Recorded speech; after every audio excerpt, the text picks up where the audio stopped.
All India Muslim Ulema board ಅವರು 17 ಬೇಡಿಕೆಗಳನ್ನ ಮುಂದೆ ಇಟ್ಟಿದ್ದಾರೆ. ವಕ್ಫ್ ಬೋರ್ಡ್ಗೆ 500 ಜನರ ಒಂದು ಸಿಬ್ಬಂದಿಯನ್ನ ನೇಮಕಾತಿ ಮಾಡಬೇಕು. ಸರ್ಕಾರವೇ ಅವ್ರಿಗೆ ಸಂಬಳವನ್ನ ಕೊಡಬೇಕು. ಅಂದ್ರೆ ಮಸೀದಿಯಲ್ಲಿ ಇರ್ತಾರಲ್ಲ ಮುಲ್ಲಾ ಮೌಲಾಗಳು, ಅವ್ರಿಗೆ ಸರ್ಕಾರ 15,000 ರೂಪಾಯಿ ಸಂಬಳವನ್ನ ಪ್ರತಿ ತಿಂಗಳು ಕೊಡಬೇಕು.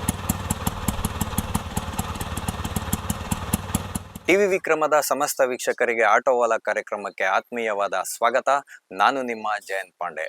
ಮುಸ್ಲಿಂ ಸಂಘಟನೆಗಳ ಬೇಡಿಕೆ ಮುಂದೆ ಮಂಡಿ ಊರಿ ಕೂರಿತ ಕಾಂಗ್ರೆಸ್ ಮತ್ತು ಮಹಾವಿಕಾಸ ಆಘಾಡಿ. ಹೌದು, ನಾನು ಹೇಳ್ತಾ ಇರ್ತಕ್ಕಂಥದ್ದು ಸತ್ಯ. ಈಗ ಮಹಾರಾಷ್ಟ್ರದಲ್ಲಿ ಚುನಾವಣೆ ನಡೆಯುತ್ತೆ. ಈ ನವೆಂಬರ್ 20ನೇ ತಾರೀಕಿಗೆ ವಿಧಾನಸಭಾ ಚುನಾವಣೆ ನಡೆಯುತ್ತೆ. ಇದರ ಇಂದಿನ ಚಿತ್ರಣವನ್ನು ನಾವು ಕೊಟ್ಟಿದ್ದೀವಿ ಆಲ್ರೆಡಿ.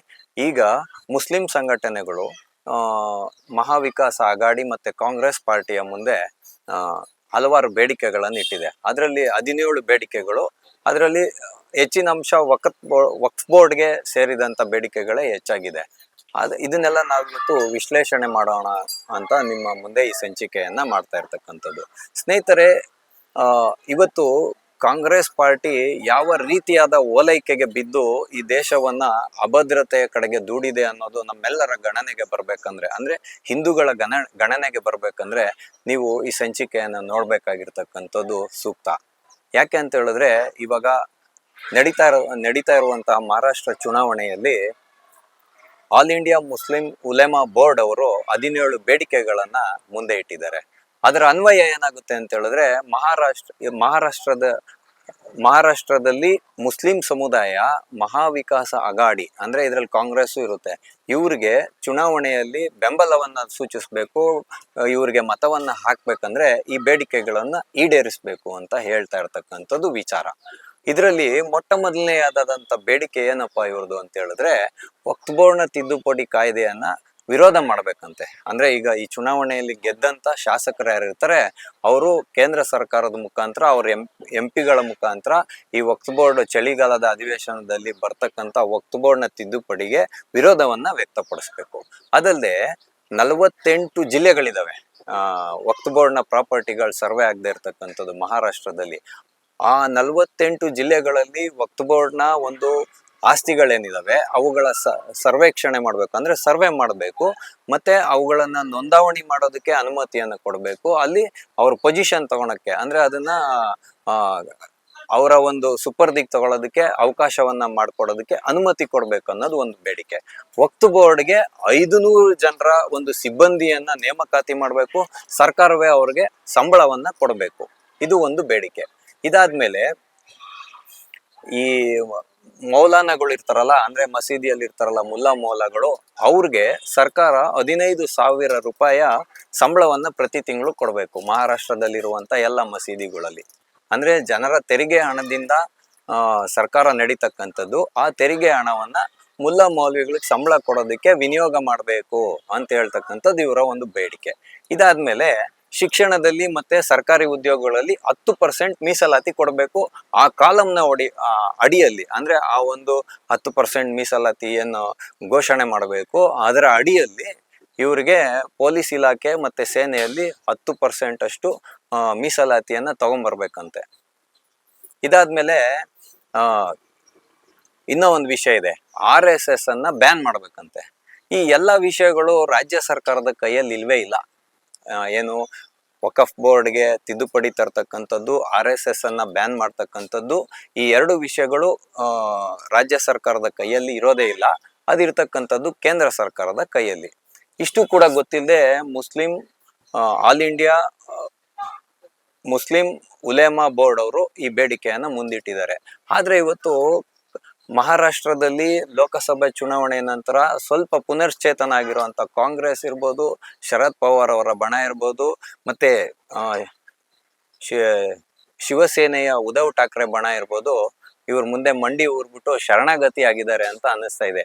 ಅದಕ್ಕೆ ನಿನ್ನೆ ಮುಸ್ಲಿಂ ಪರ್ಸನಲ್ ಲಾ ಬೋರ್ಡ್ ಇದೆಯಲ್ಲ, ಅವರು ಒಂದು ಹೇಳಿಕೆಯನ್ನು ಕೊಟ್ಟಿದ್ದಾರೆ, ಓಪನ್ ಆಗಿ ಹೇಳಿಕೆಯನ್ನು ಕೊಟ್ಟಿದ್ದಾರೆ. ಏನಂತ ಹೇಳಿದ್ರೆ, ಮಹಾರಾಷ್ಟ್ರದಲ್ಲಿ ನಾವು ಅನ್ಕಂಡೀಷನಲ್, ಅಂದ್ರೆ ಯಾವುದೇ ಒಂದು ಷರತ್ತುಗಳನ್ನ ವಿಧಿಸದೆ ನಾವು ಮಹಾರಾಷ್ಟ್ರದಲ್ಲಿ ಮಹಾವಿಕಾಸ್ ಆಘಾಡಿಗೆ ಬೆಂಬಲವನ್ನ ಸೂಚಿಸ್ತೀವಿ ಅನ್ನುವಂತ ಹೇಳಿಕೆಗಳನ್ನ ಕೊಡ್ತಾ ಇರ್ತಕ್ಕಂಥದ್ದು. ಸ್ನೇಹಿತರೆ, ಈಗ ಒಂದು ಸಮುದಾಯ ಬಹಿರಂಗವಾಗಿ ಬಂದು ಈ ರೀತಿಯಾಗಿ ನಾವು ಸಪೋರ್ಟ್ ಮಾಡ್ತೀವಿ ಅಂತ ಹೇಳ್ತಾ ಇರುವಾಗ ಇದನ್ನ ಯಾರು ಕೋಮುವಾದ ಅಂತ ಹೇಳಲ್ಲ. ಆದ್ರೆ ಹಿಂದೂಗಳು ಏನಾದರೂ ಒಂದು ವ್ಯತಿರಿಕ್ತವಾದ ಹೇಳಿಕೆಯನ್ನು ಕೊಟ್ರೆ, ಹಿಂದೂ ಸಮುದಾಯವನ್ನ ಏಕತ್ರ ಮಾಡೋದಕ್ಕೊಂದು ಹೇಳಿಕೆಯನ್ನು ಕೊಟ್ರೆ ಕೋಮುವಾದ ಅಂತ ಬಿಂಬಿಸಲಾಗುತ್ತೆ. ಇತ್ತೀಚೆಗೆ ಬಾರಾಮತಿ ಜಿಲ್ಲೆಯಲ್ಲಿ ಆ ಮಲ್ಲಿಕಾರ್ಜುನ ಮುತ್ಯ ಅವರು, ಅಂದ್ರೆ ಮುತ್ಯ ಅಂತಂದ್ರೆ ತಾತ ಅಂತ ಆಗುತ್ತೆ ಉತ್ತರ ಕರ್ನಾಟಕದ ಭಾಷೆಯಲ್ಲಿ. ಮಲ್ಲಿಕಾರ್ಜುನ್ ಖರ್ಗೆ ಅವರನ್ನ ವಯೋಮಾನದಲ್ಲಿರೋದ್ರಿಂದ ಆ ರೀತಿಯಾಗಿ ಕರೀತಾರೆ ಕೆಲವರು.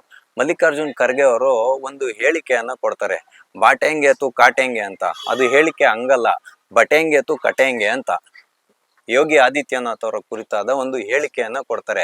ಅಂದ್ರೆ ಈ ವ್ಯಕ್ತಿ ಕಾವಿಯನ್ನ ಧಾರಣೆ ಮಾಡ್ತಾ ಇದ್ದಾರಾ ಅಥವಾ ರಾಜಕಾರಣಿಯ, ಇವರು ಶ್ವೇತ ವಸ್ತ್ರಧಾರಿಗಳಾಗಿ ಬರ್ಬೇಕೆ ಹೊರತು ಕಾವಿಯನ್ನ ಧರಿಸಬಾರ್ದು.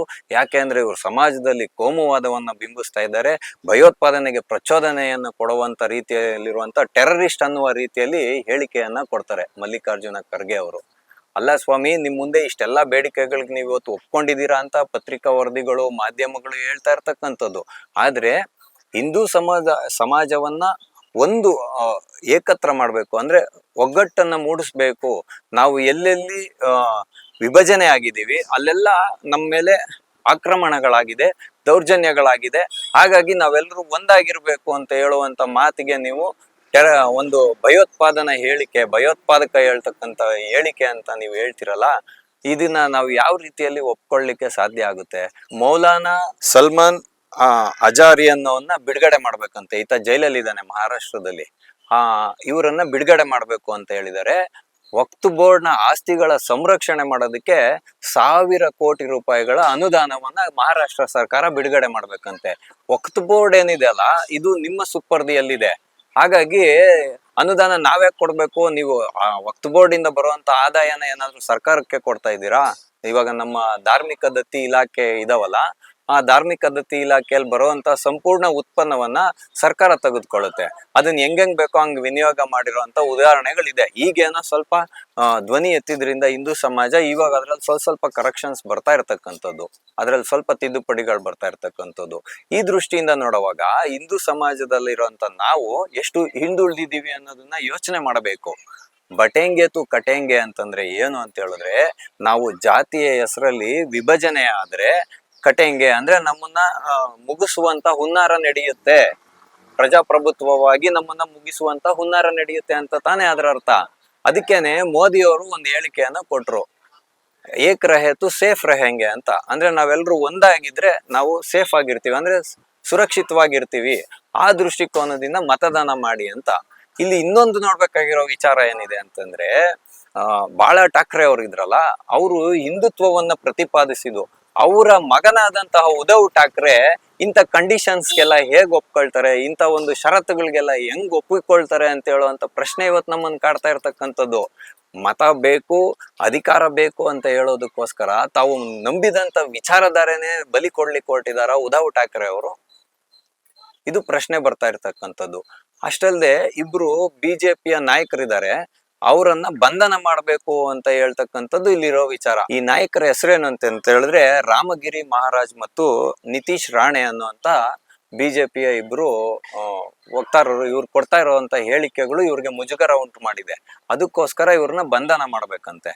ಮತ್ತೆ ಮುಸಲ್ಮಾನರ ಒಂದು ಕಮಿಟಿಯನ್ನ ಮಾಡಿ, ಆ ಕಮಿಟಿ ಅಂದ್ರೆ ಸರ್ಕಾರ ಮುಸಲ್ಮಾನ್ ಸಮುದಾಯಕ್ಕೆ ಏನಾದ್ರು ಮಾಡ್ಬೇಕಂದ್ರೆ ಒಂದು ಕಮಿಟಿ ಮಾಡ್ಬೇಕು ಸರ್ಕಾರದ ಒಂದು ಅಧೀನದಲ್ಲಿ. ಆ ಕಮಿಟಿ ಆ ನಿರ್ಧಾರಗಳಿಗೆ ಒಪ್ಪಿದಾಗ ಮಾತ್ರ ಅದನ್ನ ಪಾಸ್ ಮಾಡ್ಬೇಕು ಅಂತ ಹೇಳುವಂತ ವಿಚಾರವನ್ನು ಕೂಡ ಮುಂದೆ ಇಟ್ಟಿದ್ದಾರೆ. ಅಷ್ಟಲ್ದಿರ ಇವಾಗ ನಮ್ಗೆ ಮೊನ್ನೆ ಕರ್ನಾಟಕದಲ್ಲಿ ಕಾಂಗ್ರೆಸ್ ಸರ್ಕಾರ ಮಾಡಿತ್ತಲ್ಲ, ಹುಬ್ಬಳ್ಳಿ ಗಲ್ಬೆ ಕೇಸನ್ನೆಲ್ಲ ವಾಪಸ್ ತಗೊಂಡ್ರಲ್ಲ, ಕೇಸಿಂದ ಖುಲಾಸೆ ಮಾಡ್ರಲ್ಲ 157 ಜನನ. ಆ ರೀತಿಯಾಗಿ ದಾರಿ ತಪ್ಪಿದಂತ ಯುವಕರು ಏನಿದಾರಲ್ಲ, ಮುಗ್ಧ ಯುವಕರು ಮಹಾರಾಷ್ಟ್ರದಲ್ಲಿ, ಅವ್ರನ್ನೆಲ್ಲ ಸಂಪೂರ್ಣವಾಗಿ ಗಲ್ಬೆ ಕೇಸ್ಗಳಿಂದ ಮುಕ್ತ ಮಾಡಿ ಅವ್ರ ಮೇಲಿರುವಂತ ಮೊಕದ್ದಮೆಗಳನ್ನ ತೆಗೆದು ಹಾಕ್ಬೇಕಂತೆ. ಇಂಥ ವಿಷಯಗಳಿಗೆಲ್ಲ ಕೇವಲ ಅಧಿಕಾರ ಪಡಿಬೇಕು ಅನ್ನೋ ಉದ್ದೇಶದಿಂದ ಕಾಂಗ್ರೆಸ್ ಪಾರ್ಟಿ ಇವತ್ತು ಮಹಾವಿಕಾಸ್ ಅಘಾಡಿಯ ಜೊತೆಯಲ್ಲಿ ಒಪ್ಪಂದವನ್ನ ಮಾಡಿಕೊಂಡು ಒಪ್ಪಿಗೆಯನ್ನ ಕೊಡ್ತಾ ಇದೆ. ಸಾಲದಕ್ಕೆ ಹಲವಾರು ಮುಸ್ಲಿಂ NGOಗಳು ಏನ್ ಮಾಡ್ತಾ ಇದ್ದಾರೆ, ಹಳ್ಳಿಗೂ ತೆರಳಿ ಮನೆಗೂ ತಲುಪಿ ಅವರಿಗೆ ಮತದಾನ ಮಾಡುವಂತೆ ಪ್ರೇರೇಪಣೆಯನ್ನ ಮಾಡಿ ಸಂಪೂರ್ಣವಾಗಿ ಇವತ್ತು 52 ಜಿಲ್ಲೆಗಳಲ್ಲಿ ಮುಸ್ಲಿಂ ಸಮುದಾಯದ ಮತಗಳೇನಿದೆ ಅವು ನಿರ್ಣಾಯಕ ಪಾತ್ರವನ್ನ ವಹಿಸ್ತವೆ. ಹಾಗಾಗಿ ನೀವೆಲ್ಲರೂ ಕೂಡ ಮಹಾವಿಕಾಸ ಅಘಾಡಿಗೆ ಮತದಾನವನ್ನ ಮಾಡಬೇಕು ಅಂತ ಹೇಳುವ ಮಟ್ಟಿಗೆ ಇವತ್ತು ನಮ್ಮ ಚುನಾವಣಾ ವ್ಯವಸ್ಥೆ ಬಂದು ನಿಂತಿರ್ತಕ್ಕಂಥದ್ದು. ಇದನ್ನ ನಾವೇನಾದ್ರೂ ವೋಟ್ ಜಿಹಾದ್ ಅಂದ್ರೆ ಕಾಂಗ್ರೆಸ್ ಪಾರ್ಟಿಗೆ ಎಲ್ಲೆಲ್ಲಿಯೋ ಚಿಲ್ಲಿ ಪೌಡರ್ ಅಂದ್ರೆ ಮೆಣಸಿನ ಪುಡಿ ಹಾಕಿದ ಹಾಗೆ ಆಗುತ್ತೆ. ಅದನ್ನ ಅವರು ಕೋಮುವಾದ ಅಂತ ಹೇಳ್ತಾರೆ. ಆದರೆ ನಾವೆಲ್ಲರೂ ಪೂಜ್ಯನೀಯ ಭಾವನೆಯಿಂದ ನೋಡುವಂತಹ ಯೋಗಿ ಆದಿತ್ಯನಾಥರನ್ನ ಭಯೋತ್ಪಾದಕ ಅಂತ ಹೇಳಿದ್ರೆ, ಒಬ್ಬ ರಾಜಕಾರಣಿ ಅಂತ ಹೇಳಿದ್ರೆ ನಾವು ತುಟುಕ್ ಪಿಟುಕ್ ಅಂದೆ ಎರಡು ತುಟಿಗ ಮೇಲೆ ಈ ರೀತಿಯಾಗಿ ಬೆರಳಿಟ್ಕೊಂಡನ್ನ ಕೂತ್ಕೊಂಡಿರ್ತೀವಿ ನಾವು. ಹಂಗಾಗಿ ನಾವು ಎಷ್ಟು ನಿಷ್ಕ್ರಿಯವಾಗಿ ಉಳಿದಿದ್ದೀವಿ, ನಮ್ಗೆ ಯಾವುದೇ ವಿಧವಾದಂತ ರಾಜಕೀಯ ವಿವೇಚನೆ ಇಲ್ಲದೆ ಇರೋದ್ರಿಂದ ನಾವಿವತ್ತು ಈ ರೀತಿಯ ಅವಸಾನದ ಕಡೆಗೆ ಹೋಗ್ತಾ ಇದ್ದೀವಿ ಅನ್ನೋದನ್ನ ಪರಿಗಣನೆಗೆ ತಗೋಬೇಕು. ಮಹಾರಾಷ್ಟ್ರದಲ್ಲಿ ನಡೆದಂತ ಬೆಳವಣಿಗೆ ಮುಂಬರುವ ದಿನಗಳಲ್ಲಿ ದೇಶದಲ್ಲಿ ನಡೆಯುವ ಎಲ್ಲ ಚುನಾವಣೆಗಳಲ್ಲೂ ಬರುತ್ತೆ. ಇಷ್ಟು ದಿನ ಏನಾಗ್ತಾ ಇತ್ತು, ಉಚಿತ ಭಾಗ್ಯಗಳನ್ನ ಕೊಡೋದ್ರಿಂದ ರಾಜ್ಯಗಳು ದಿವಾಳಿ ಆಗುತ್ತೆ ಅಂತ ಹೇಳ್ತಾ ಇದ್ರು. ಇದು ಒಂದು ವಿಷಯ ಮುನ್ನೆಲೆಗೆ ಬಂದಿರತಕ್ಕಂಥದ್ದು ಮಹಾರಾಷ್ಟ್ರದ ಚುನಾವಣೆಯಲ್ಲಿ. ಅಲ್ಲಿ ಲಾಡ್ಲಿ ಬೆಹನ ಅಂತ ಒಂದು ಯೋಜನೆ ಇದೆ, ಅದನ್ನ ನಾವು ಇನ್ನೂ ಇನ್ಕ್ರೀಸ್ ಮಾಡ್ತೀವಿ ಅಂತ ಬಿಜೆಪಿ ಹೇಳಿದೆ. ಹಾಗಾಗಿ ಉಚಿತ ಭಾಗ್ಯಗಳನ್ನ ನೀವು ಕೊಡ್ತಾ ಇಲ್ವಾ ಅನ್ನೋ ಒಂದು ಜಿದ್ದಿನ ಹೋರಾಟ ಇವತ್ತು ನಡೀತಾ ಇರತಕ್ಕಂಥದ್ದು. ಮಹಾರಾಷ್ಟ್ರದಲ್ಲಿ ಇರ್ಬೋದು, ಜಾರ್ಖಂಡ್ ಅಲ್ಲೂ ಇರ್ಬೋದು, ಎರಡು ಪಕ್ಷಗಳು ರಾಷ್ಟ್ರೀಯ ಪಕ್ಷಗಳು ಇವತ್ತು ಘೋಷಣೆಯನ್ನ ಮಾಡ್ತಾ ಇದೆ. ಅದಕ್ಕೆ ಇವತ್ತು ಕಾಂಗ್ರೆಸ್ನ ಸಮರ್ಥಕರು ಏನ್ ಹೇಳ್ತಾ ಇದ್ದಾರೆ ಅಂತ ಹೇಳಿದ್ರೆ, ನೀವು ಮಾಡಿದಾಗ ಮಾತ್ರ, ಘೋಷಣೆಯನ್ನ ಮಾಡಿದಾಗ ಮಾತ್ರ ರಾಜ್ಯದ ಒಂದು ಆರ್ಥಿಕ ವ್ಯವಸ್ಥೆ ದಿವಾಳಿಯ ಕಡೆಗೆ ಹೋಗಲ್ಲ, ನಾವು ಮಾಡಿದಾಗ ಮಾತ್ರ ದಿವಾಳಿಯ ಕಡೆಗೆ ಹೋಗ್ಬಿಡುತ್ತಾ ಅನ್ನುವಂತ ಪ್ರಶ್ನೆಯನ್ನ ಮುಂದಿಡ್ತಾ ಇದ್ದಾರೆ. ಅಂತವ್ರಿಗೆ ನಾನು ಹೇಳುವಂತ ಉತ್ತರ ಏನು ಅಂತ ಹೇಳಿದ್ರೆ, ನೀವು ಈ ರೀತಿಯಾದ ಆಮಿಷಗಳನ್ನ ಒಡ್ಡಿ ಅದಕ್ಕೆ ಜನಗಳು ಒಂದು ಅಭ್ಯಾಸ ಮಾಡ್ಕೊಂಡ್ಬಿಟ್ಟಿದ್ದಾರೆ ಇವತ್ತು. ಆ ರೀತಿಯಾಗಿ ನೀವು ಓಲೈಕೆಯ ರಾಜಕಾರಣ ಮಾಡಿ ಆಮಿಷದ ರಾಜಕಾರಣವನ್ನ ಮಾಡ್ತಾ ಕೂತ್ಕೊಂಡಿದ್ರೆ ಬೇರೆ ಪಕ್ಷಗಳು ಅಧಿಕಾರ ಹಿಡಿಯುವಾಗ ಅವರು ಕೂಡ ಅದೇ ರೀತಿ ಮಾಡಿದ್ರೆ ತಪ್ಪೇನು ಅನ್ನೋಂಥ ಪ್ರಶ್ನೆ ಇವತ್ತು ಉದ್ಭವ ಆಗಿರ್ತಕ್ಕಂಥದ್ದು. ಆದರೆ ನಾವಿಲ್ಲಿ ಓರೆ ಹೆಚ್ಚಿ ನೋಡುವಾಗ ಏನಾಗುತ್ತೆ ಅಂತ ಹೇಳಿದ್ರೆ, ಈ ದೇಶ ನಮ್ಮೆಲ್ಲರದ್ದು, ತೆರಿಗೆ ಹಣ ನಮ್ಮದು. ಯಾವುದೇ ರಾಜಕೀಯ ಪಕ್ಷ ಆಗ್ಲಿ ಅದ್ರ ಮೇಲೆ ಒಂದು ಕಡಿವಾಣ ಇಲ್ಲದೆ, ಒಂದು ಲಗಾಮ್ ಇಲ್ಲದೆ, ಬೇಕು ಬೇಡವಾಗಿ ಎಲ್ಲ ವಿಧವಾದ ಘೋಷಣೆಗಳನ್ನ ಕೊಟ್ಟು ಉಚಿತವಾಗಿ ಅದನ್ನ ಹಂಚ್ತಾ ಹೋದ್ರೆ ರಾಷ್ಟ್ರ ಒಂದಲ್ಲ ಒಂದು ದಿನ ದಿವಾಳಿಯತನವನ್ನ ಅನುಭವಿಸುತ್ತೆ. ಹಾಗಾಗಿ ಹಿಂದೂಗಳು ಈ ದೇಶದಲ್ಲಿ ಬಹುಸಂಖ್ಯಾತ ಹಿಂದೂಗಳು ಒಗ್ಗಟ್ಟಿನಿಂದ, ವಿವೇಚನೆಯಿಂದ, ದೇಶದ ಈ ಸಂರಕ್ಷಣೆಯ ದೃಷ್ಟಿಯಿಂದ, ದೇಶದ ಭದ್ರತೆಯ ದೃಷ್ಟಿಯಿಂದ ಒಗ್ಗೂಡಿ ಮತದಾನವನ್ನ ಮಾಡಿದಾಗ ಇಂಥ ಎಲ್ಲ ಒಂದು ಅಸಂಬದ್ಧವಾದಂತಹ ಯೋಜನೆಗಳಿಗೆ, ಅಸಂಬದ್ಧವಾದಂತಹ ಹೇಳಿಕೆಗಳಿಗೆ, ಅಸಂಬದ್ಧವಾದಂತಹ ಬೇಡಿಕೆಗಳಿಗೆ ಕಡಿವಾಣ ಹಾಕ್ಬೋದು ಅಂತ ಹೇಳುವಂತ ವಿಚಾರವನ್ನ ನಿಮ್ಮ ಮುಂದೆ ಇಡೋದ್ರೊಂದಿಗೆ ನವೆಂಬರ್ 20ನೇ ತಾರೀಕು ಮಹಾರಾಷ್ಟ್ರದಲ್ಲಿ ಒಂದೇ ಹಂತದಲ್ಲಿ ಚುನಾವಣೆ ನಡೆಯಲಿದೆ. 288 ವಿಧಾನಸಭಾ ಕ್ಷೇತ್ರಗಳಿಗೆ ನವೆಂಬರ್ 23ಕ್ಕೆ ಫಲಿತಾಂಶ ಹೊರಬೀಳಲಿದೆ. ಯಾಕೆ ಅಂತ ಹೇಳಿದ್ರೆ, ಈ ಬಾರಿಯ ಚುನಾವಣೆಯಲ್ಲಿ ಮತದಾರ ತುಂಬಾ ಗೊಂದಲಕ್ಕೀಡಾಗಿದ್ದಾನೆ. ಫಲಿತಾಂಶ ಏನಾಗುತ್ತೆ ಅನ್ನೋದನ್ನ ನಾವು ಮುಂದಿನ ಸಂಚಿಕೆಯಲ್ಲಿ ತಿಳಿಸುವಂತ ಪ್ರಯತ್ನವನ್ನ ಮಾಡ್ತೀವಿ ಅಂತ ಹೇಳೋದ್ರೊಂದಿಗೆ, ರಾಜಕೀಯ ವಿವೇಚನೆಯನ್ನು ಬೆಳೆಸ್ಕೊಳ್ಬೇಕು ಅನ್ನೋಂತ ಒಂದು ವಿಚಾರವನ್ನು ನಿಮ್ಮ ಮುಂದೆ ಇಡೋದ್ರೊಂದಿಗೆ ಆಟೋವಾಲ ಕಾರ್ಯಕ್ರಮವನ್ನು ನಾವಿಂದು ಮುಗಿಸ್ತಾ ಇದ್ದೇವೆ. ಮುಂದೆ ಇಂತಹದ್ದೇ ಒಂದು ಕುತೂಹಲಕಾರಿಯಾದ ವಿಷಯದೊಂದಿಗೆ ನಾವೆಲ್ಲರೂ ಭೇಟಿಯಾಗೋಣ. ಅಲ್ಲಿವರೆಗೂ ಟಿವಿ ವಿಕ್ರಮವನ್ನು ಸಬ್ಸ್ಕ್ರೈಬ್ ಮಾಡುವುದರ ಮುಖಾಂತರ, ನಿಮ್ಮ ಸದ್ವಿಚಾರಗಳನ್ನು ಕಾಮೆಂಟ್ ಮಾಡುವುದರ ಮುಖಾಂತರ ಹಾಗೂ ಶೇರ್ ಮಾಡುವುದರ ಮುಖಾಂತರ ನಮ್ಮನ್ನು ಪ್ರೋತ್ಸಾಹಿಸಿ. ಟಿವಿ ವಿಕ್ರಮ, ದೇಶ ನಿಮ್ಮ ಕೈಯಲ್ಲಿ. ಈ ಕಾರ್ಯಕ್ರಮ ನಿಮಗೆ ಇಷ್ಟ ಆಗಿದ್ದಲ್ಲಿ ಲೈಕ್, ಶೇರ್ ಹಾಗೂ ಕಮೆಂಟ್ ಮಾಡಿ. ಟಿವಿ ವಿಕ್ರಮದ ಕಾರ್ಯಕ್ರಮಗಳನ್ನು ನಿರಂತರವಾಗಿ ವೀಕ್ಷಿಸಲು ಸಬ್ಸ್ಕ್ರೈಬ್ ಮಾಡಿ, ಬೆಲ್ ಐಕನ್ ಒತ್ತಿ.